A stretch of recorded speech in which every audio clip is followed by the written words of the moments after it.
Hello friend, thanks for joining for another video blog. Thank you for your presence, your time, your energy. And it's always my intention to bring you a message of wisdom that is filled with inspiration and knowledge that you can start applying in your life right away. So today I want to talk about this insanity, this drama that so many of us we have created, because there's an addiction to drama, there's an addiction to creating problems, and it's insanity. The insanity I'm speaking about here today is this insanity that is based on the paradigm of doing more, achieving more, in order to feel safe and secure, in order to feel more joy, to feel more love, to experience more freedom. And when I use these words, love, joy, freedom, vitality, abundance, these are not temporary states. They're not emotions. They actually states. The states that, meaning it's an experience that we can train ourselves to live in all the time. Why all the time? Because they are part of our essence, of who we are. As little babies, we all were little babies when we came to this planet.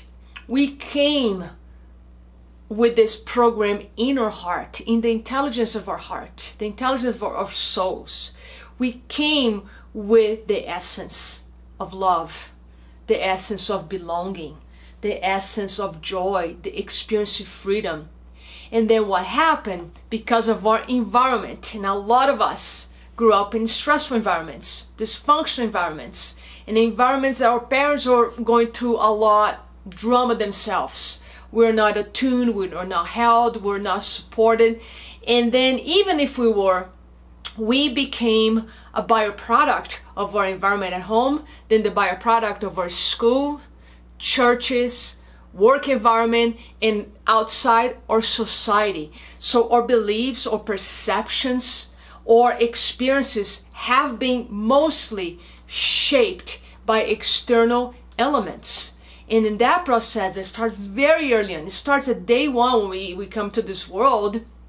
That process, it starts to move us away further and further from who we are, from our hearts, from our essence. This is why if you watch my videos, or I'll share with you now, the journey of healing, I call, is a journey of returning to our hearts, or I say a journey of returning home.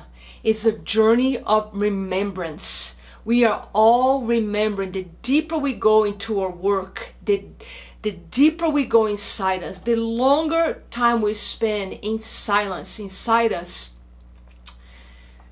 the more we start to remember the essence of who we are, and they become our natural states. And this is why we do the practices. This is why I will sit for 20 minutes to an hour a day to go in the depth of my silence, where I can connect with my heart, where I can connect with my emotions, my gut feelings, and also when I can connect with a super mind. That super mind is the mind beyond the egoic mind, beyond the mind of our limitations. Because everything that we know it's also limitation, because it's based on the past.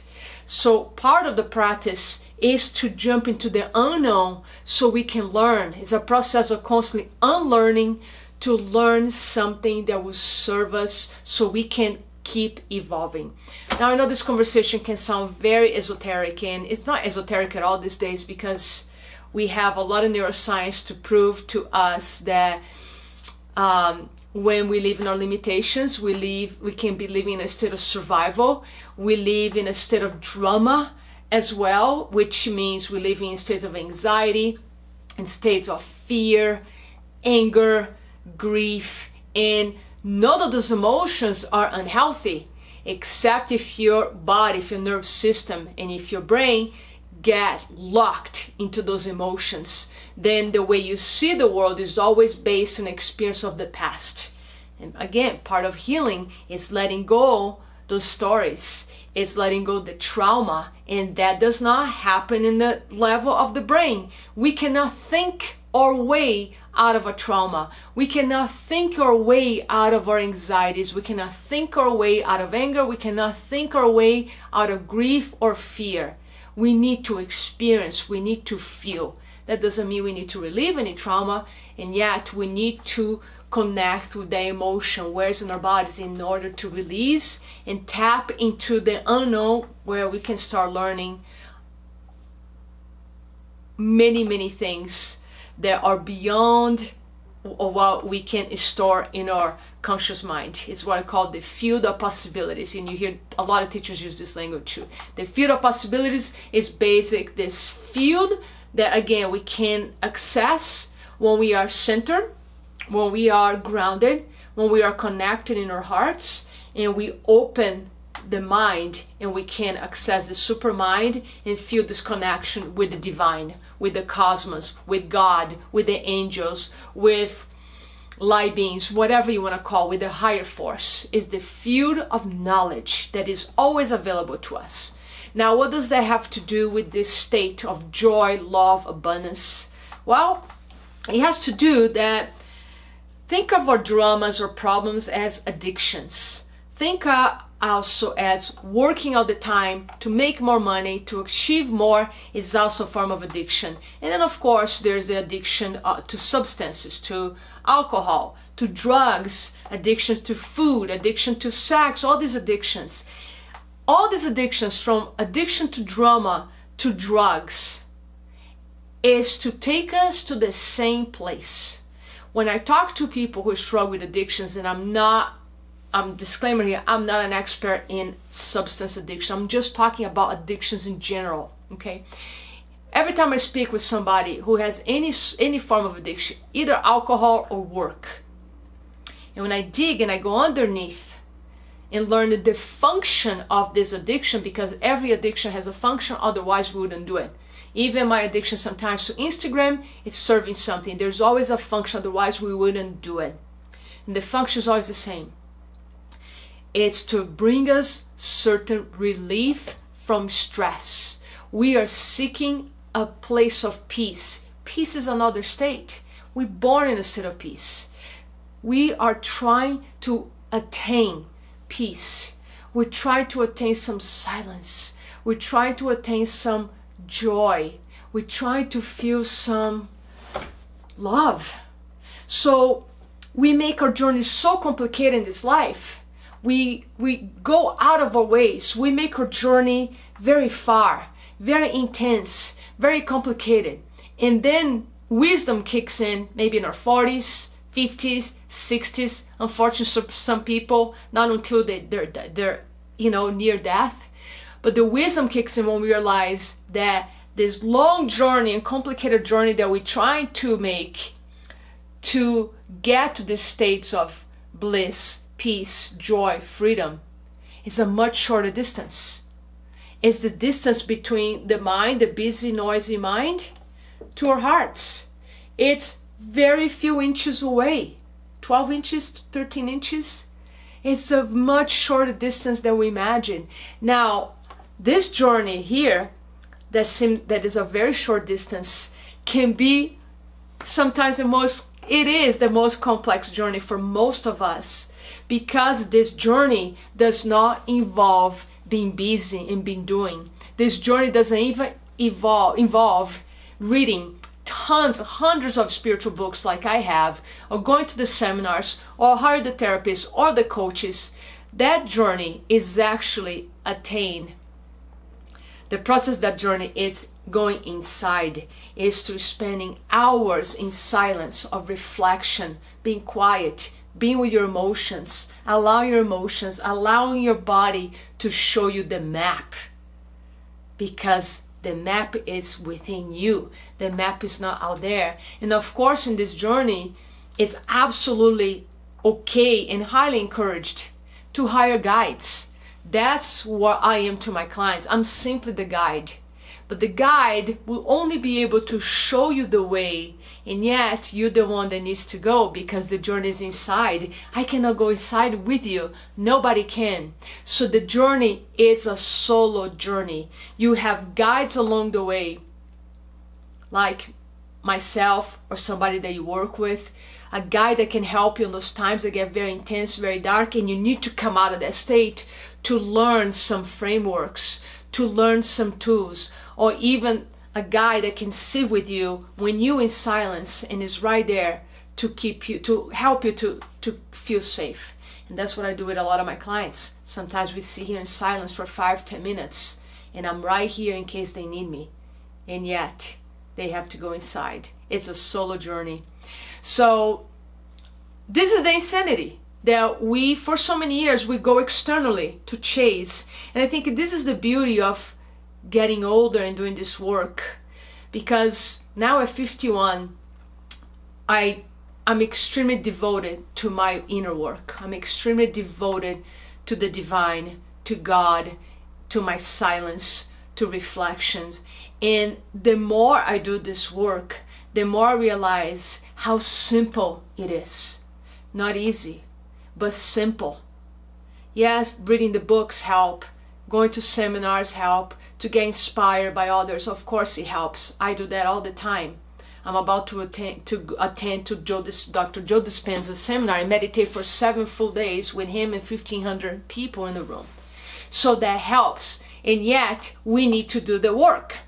Imagine this. Imagine if you want to get fit, be in the best physical shape in your life, and you start reading all the books about fitness, all the books about nutrition to create a lean body.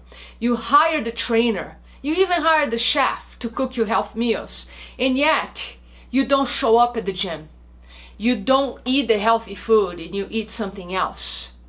You don't get the sleep necessary. You don't rest. You go to the gym maybe once a week, twice a week. So you're not really showing up. But you keep reading the books and going to the seminars about how to get fit. This is what a lot of people are doing in the personal growth and spiritual world. They bombard themselves with all the information and they become a bypass. What's called spiritual bypass is when you do all this work. People can speak the language. I met so many people who can speak this spiritual language so well, and at the end, they're living constantly with anxiety, with anger, with resentment, with fear. They're drinking a lot, they're eating a lot. So that is spiritual bypassing. And hey, I have done myself. We all done it. I'm not here to say I'm better than anybody. It's just we all in different parts of this path. Think of this path of healing, of evolution, like a path with different stations. And we all in different stations. And I feel like, for example, last month, which I had some really deep challenges showing up, some old traumas showing up, I just feel like I'm moving into a different station right now. Maybe a different frequency. So you can think of station as something physical, like a wagon in a train, or a station, like a train station, you're going to the next. Or you can also think in terms of station, a different frequency. We vibrate in a certain frequency, and then when you let go trauma, which means you let go fear, you move to a different station, which is a station that has a much higher frequency of love. And it's in the frequency of love that the body, that the mind, that the emotions get to heal. That's why this work is internal. So my message here for you is, yes, read the books, go to the seminars, work with me, work with other teachers that might inspire you. And yet you need to be devoted to your silence. You need to be devoted to your body. You need to be devoted to the divine, imagine divine is just like all these beings around you, whatever you believe, but we have tremendous assistance around us all the time. I have felt grace holding me. Now, of course, that's a stage that involves you maybe sitting for many hours to feel that state, or it might be through one meditation. There's no rules. It will take you an hour meditation or 1,000 hours of meditation to get to the state that you feel so connected with the divine. That's your own journey. There's no formula. This journey is not a straight line. It's not a direct access. It's not a formula. It's an art. It's an art of surrender. It's an art of detachment. You don't want to sit in a meditation with attachments to achieve anything. If there's any attachment, just think the attachment should be just being. And even that it's a trap, because if you attach to anything, that means if you don't get to that state, you're going to feel like you did something wrong, and there's no such a thing like wrong meditation. Put a soft music in the background and just sit in silence for 10 minutes. And if that becomes too uncomfortable for you, start sitting in silence for 5 minutes. And just know that if any discomfort rises, it's rising because you want to be released and let go. So if it gets uncomfortable, work with somebody, work with a coach that knows how to sit with somebody's pain, like myself or other teachers. There are few teachers all over the world. I say few because not many people have healed and done their work. And I'm not saying here that I'm healed. I'm just saying I put the time going to the gym, going to the spiritual gym every single day. And healing is a journey. I continue healing. I had tremendous amount of healing this past few days, and I'm integrating that. So it's a journey. It doesn't end, and it definitely gets less difficult. And guides, friends, teachers who come along the way just to hold your hand, to support you, and then you gotta go in, because to live in the states of your essence, which is bliss, peace, freedom, love, abundance, vitality. It's all available right here, all the time.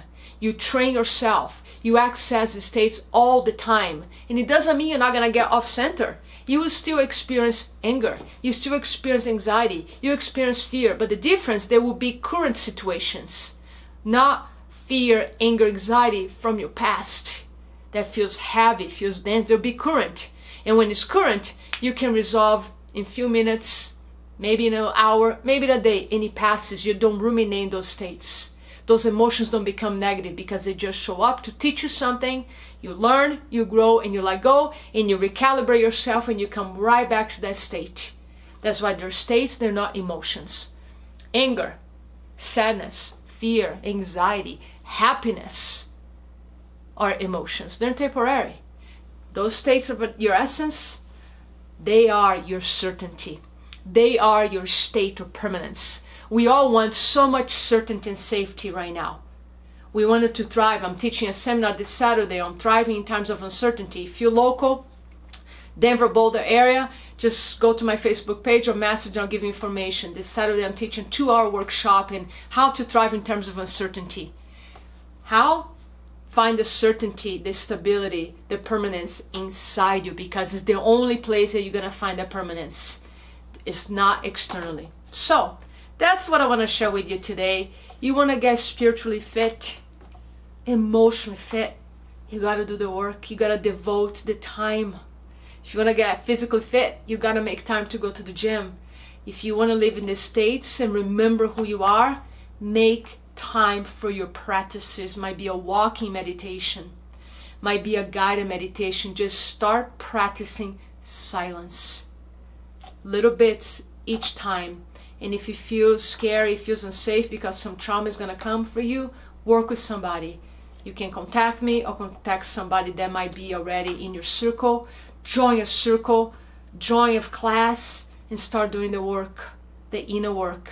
Remember, it's a very short distance from your mind to your heart, where everything you want and have been chasing your whole life is all right here. Thank you so much, and I'll talk to you very soon. Mwah.